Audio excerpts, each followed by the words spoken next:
Welcome to This Week in Health IT, where we amplify great thinking to propel healthcare forward. My name is Bill Russell, healthcare CIO coach and creator of This Week in Health IT, a set of podcast videos and collaboration events dedicated to developing the next generation of health leaders. Well, we have a special request here. The programming team at This Week in Health IT would like to highlight solutions that deliver hard dollar savings to healthcare in under 12 months. This is in direct response to comments we're hearing on the show, as well as comments I'm hearing in my consulting practice. Before you drop me an email, I need solutions that have successful client stories. I receive about 10 emails a week from companies that want to highlight their product on the show. And my first question is always, put me in touch with a reference client. And amazingly, about 90% of those requests fall away, which I find really interesting. We want to see what kind of response we get from you guys, and then we will determine how we're going to, get this integrated into our programming and get it out there. So, send in your responses. Bill at thisweekinhealthit.com. Love to hear from you. Love to hear what you guys are doing that is showing hard dollar savings, real money savings for healthcare. This episode and every episode since we started the COVID-19 series has been sponsored by Sirius Healthcare. They reached out to me to see how we might partner during this time, and that's how we've been able to produce daily shows. It's just a special thanks to Sirius for supporting the show's efforts during the crisis. Now, on to today's show. Right. This morning, we're joined by Mari Savickis, I keep getting that wrong, VP of Public Policy for CHIME, and Andrew Tomlinson, Director of Federal Affairs for CHIME as well. Good morning and welcome back to the show. Good morning. Thanks for having us. Yeah, I'm looking forward to the conversation. If I was being a wise guy, I guess I would start with, so what's new? Over the last 60 days, there's so much coming out of Washington that you guys have been incredibly busy. We're going to try to, in 25 minutes or less, talk about all the things that are coming out of Washington these days. Let's start with, gosh, there's so much money flowing around. Let's start with the CARES Act and, how health systems are receiving funding during this COVID time. Talk a little bit about the CARES Act. Obviously we're on the other side of this, roughly $100 billion-ish for hospitals. How are people viewing this? Was it enough? Is there more on the way? What's the sentiment around distribution as well? Yeah, I think it's a little bit of a mixed bag. And there's, I know that from our perspective, our members, for example, have been applying for some of the FCC money with, they have a new pot of money they've established, and Andrew can go in a little bit more detail, but that's been one of the pieces that we focus on pretty heavily because it establishes money for connected care. So Andrew, do you want to elaborate a little bit? Yeah, I think one of the big pieces that came out of that CARES Act was some of the support for telehealth, and the FCC Connected Care Pilot Program was already in the works before the pandemic hit. But the COVID-19 telehealth program is the new program that came out of the CARES Act. It's $200 million in funding to help providers set up and recoup funding that's gone into expansion of those telehealth services that have been able to give to their patients that don't feel comfortable or aren't able to make it into the hospital. It's one of the big discussions you've seen, at least in the last few weeks, has been that care needs to continue even in the face of the pandemic. And telehealth is a huge piece of allowing that care to be able to have that care available to patients, allow patients to be able to continue to see their provider.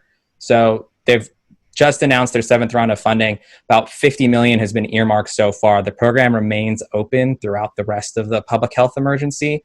And then they're going to continue to award or really earmark, because it's a reimbursable program, until that $200 million has been expended.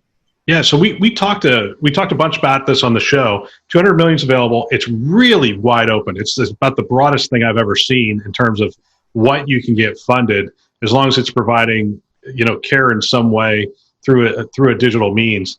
And you're saying about 50 million of that 200 million's been snatched up. Are health systems making the move on this? Because that sounds a little low to me.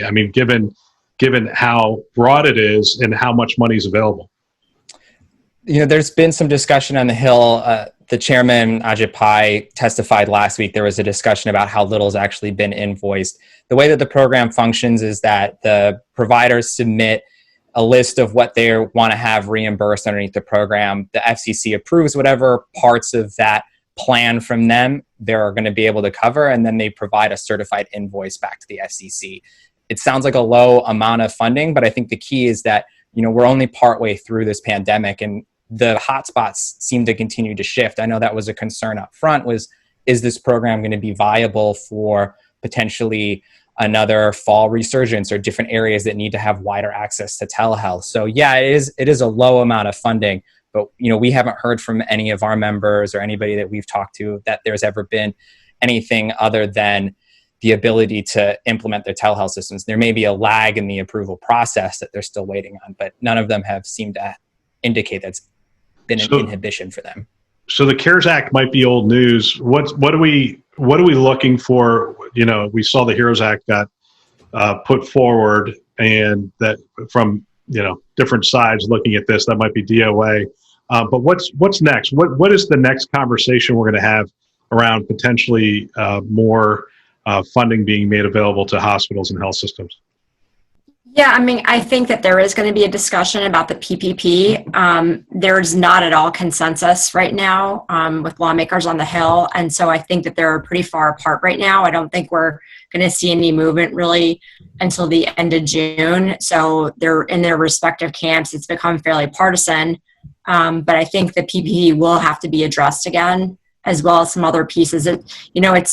I think there's going to be a fight for whether or not this turns into like another kitchen sink sort of thing, or like the proverbial Christmas tree. And there are some concerns about like how much has been spent so far, and there's some need for oversight for the monies that have already been issued. So I think those are things that are weighing on lawmakers' minds. It's interesting. I think people would expect that all we're going to talk about is COVID, but there is so much going on. 21st Century Cures Act, information blocking. You guys actually put together, I was looking at your Washington briefing that you send out, put together a great information blocking cheat sheet. It has a great table in there, actor, definition of the ONC rule, changes from the proposed rule, penalties and clarifications of the rule. I recommend it to anybody who's responsible for making this a reality. It really is great work. Where are we at right now with regard to the information blocking in 21st Century Cures? The pandemic has really taken center stage. And so these rules are so seismic that we consider them to be a barometer of what's to come for the next decade. But because everything, has been turned upside down with the COVID crisis, that some of our folks are just now starting to emerge and pay attention to this. So I'm sure Andrew was about to fill you in on some of the activities that we're that we've got going on in addition to our cheat sheets. Yeah, I think, Mari's right. We are still in the middle of this pandemic, and CMS and ONC in the finalization of those rules did give some leeway, a few delays on some of those requirements and deadlines within those rules. But we're still looking at November 2nd is going to be the enforcement deadline for these information blocking requirements, even though right now the only outlined enforcement activity has been through the Office of the Inspector General and their rule that outlines how the health information exchanges, health information networks, and the vendors are going to face civil monetary penalties. Everyone is going to be required to comply with those information blocking rules when it comes to November. Wow. So people shouldn't expect that date to get pushed back at all?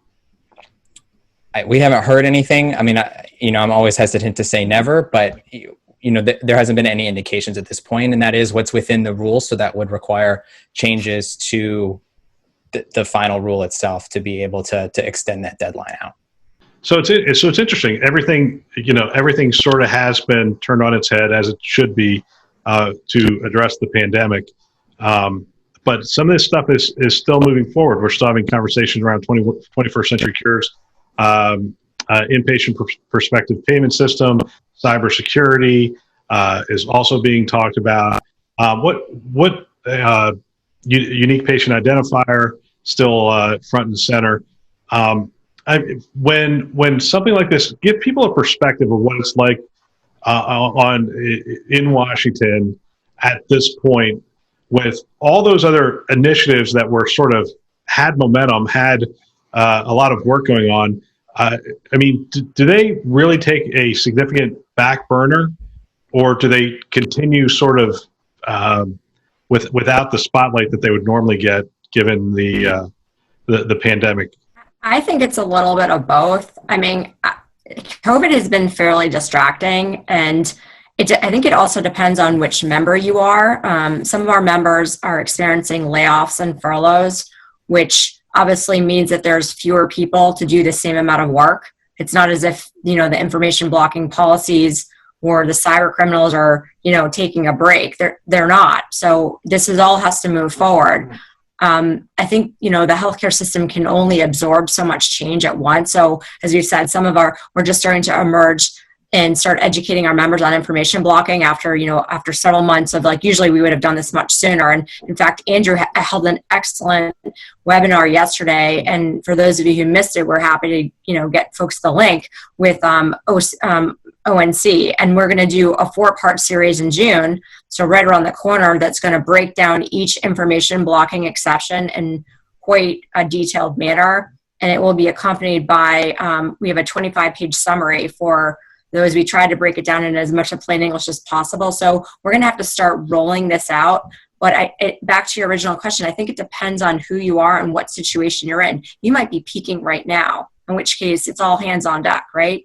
We heard from some of our members, they've had to put aside, lifts on technology. They have had to repurpose security personnel, all to address the pandemic. And so I think depending on where you are in the midst of this, and again, I think more and more folks are coming out of it, but we're also looking forward to the possibility, and I don't mean looking forward in a good way, but to an emergence this fall. And so we're sensitive here in the CHIME Public Policy Shop, how will this affect our members, and what kind of, things do we need to advocate for so that they don't feel crushed by the tsunami of regulations and requirements, even as the government is trying to lift some of these off their plate.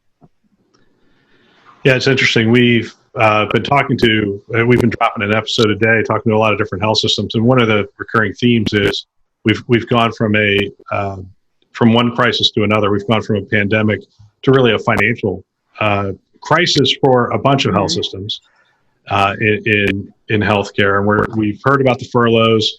And right now, I think what we're experiencing at this late May timeframe is the reality of those financial situations is starting to hit, and there is going to be this situation of doing more with less, more projects with less. And so you talk about that burden, and it's going to be interesting to see how health systems are going to be able to address these things, as well as there's a whole host of pandemic related projects that have sort of popped up. If you've already started building a tower, a couple $100 million to $1 billion tower, that's still going to continue to progress. So there is going to be this burden on healthcare systems moving forward. Talk a little bit about, let's see, President Trump issued a new executive order to remove regulatory barriers.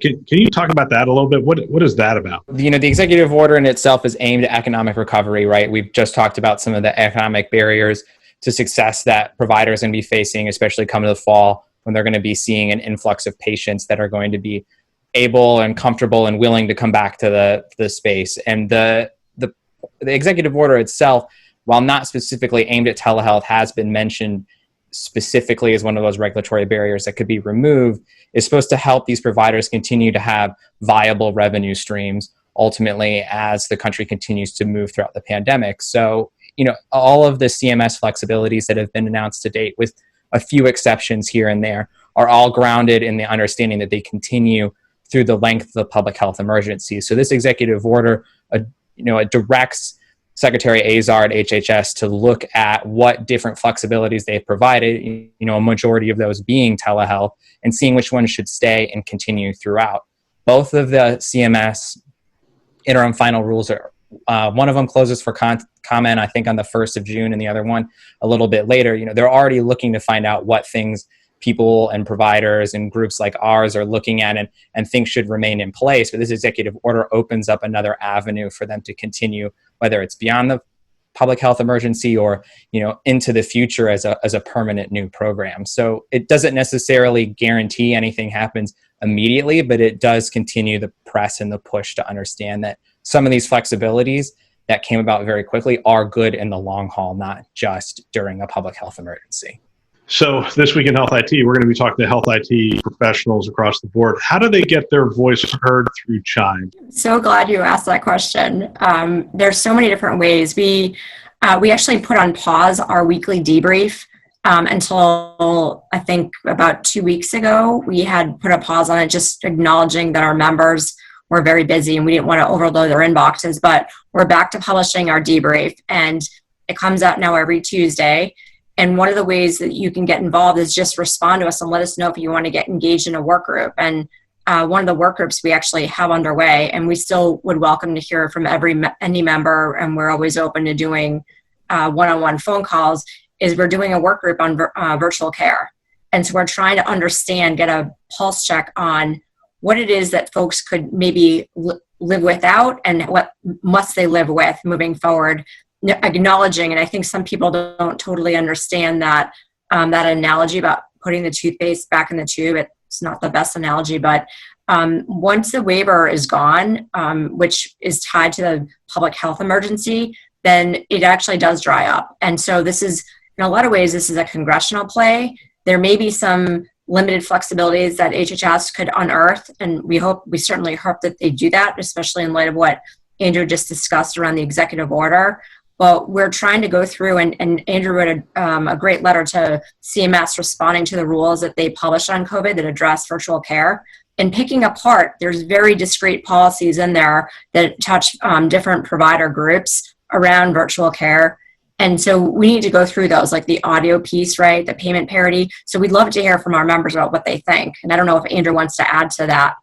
Yeah, I mean, I think continuing to have the discussion around what's working, what's not, being able to get real world examples of how these flexibilities have helped patients that may have not had access beforehand, or areas of the country, before some of these flexibilities, who was able to actually access telehealth was very restricted to having to live in specific parts of the country, and that's been lifted. And, not just being in a rural area, for instance, is a barrier to gaining in-person care. There's work, there's childcare, there's the ability to make it to your provider, there's the ability to make it in an hour that makes sense for you and your family. So it's going to be really interesting as we continue, but we would love to hear more from whether it's patients or providers, how the flexibilities have been helping them, and then that can help us continue to shape the conversations that we have with the administration and the Hill. So give us an idea of what it's going to take for these things to become permanent within CMS. There has to be a funding, there has to be a law passed, there has to be funding passed for this. The executive order will run out at some point, in which case it will need a more permanent funding. Will that be as part of a budget process, or will that be its own bill? What will that look like? I can take that one. I mean, I think you've seen it already. Some of those flexibilities can be included in rulemaking. We saw that the Medicare Advantage rule that came out includes additional flexibilities, allowing different specialties to be included as telehealth under Medicare Advantage plans. Some of it's going to probably be a mix of rulemaking and guidance. It's kind of hard to know for sure what's going to, it's kind of feels as if it's like a chicken and the egg process at this point, which creates what begets what, whether, additional funding is going to be needed if telehealth continues, just because it's going to be a new regulatory stream, a new funding stream, but we're not really sure how the future is going to pan out on where that request is going to come from. Is it initiated within Congress or the administration? Is it both? I mean, both would really show and demonstrate that this is a needed flexibility that continues. Absolutely. Last question, unique patient identifier, any progress, where's that at? COVID takes center stage. Well, and we just I'll start, and I'll let Andrew finish, because we have a two-part, we're dealing with the lawmakers on Capitol Hill, and they're also dealing with the administration. I'll take the Capitol Hill piece and give it to Andrew. So right now we actually just send out a member alert. So for all of our members listening, go look at your email from our CEO. We are once again in the appropriation cycle. This year started with the appropriation cycle being like really fast out of the gate because it's an election year. Folks were trying to get things wrapped up. And then of course, COVID hit. So it's still underway, and we're still trying to get the ban, which has been in place since 1999, stricken from the base bill, what we call the base bill, the appropriations, labor HHS bill.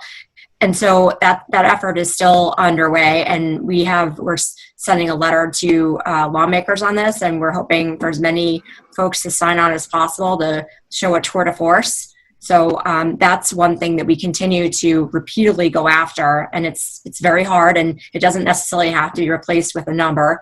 It just striking the language is what we're asking to do, so that we can have an honest and more transparent conversation with the administration about what the possibilities could be.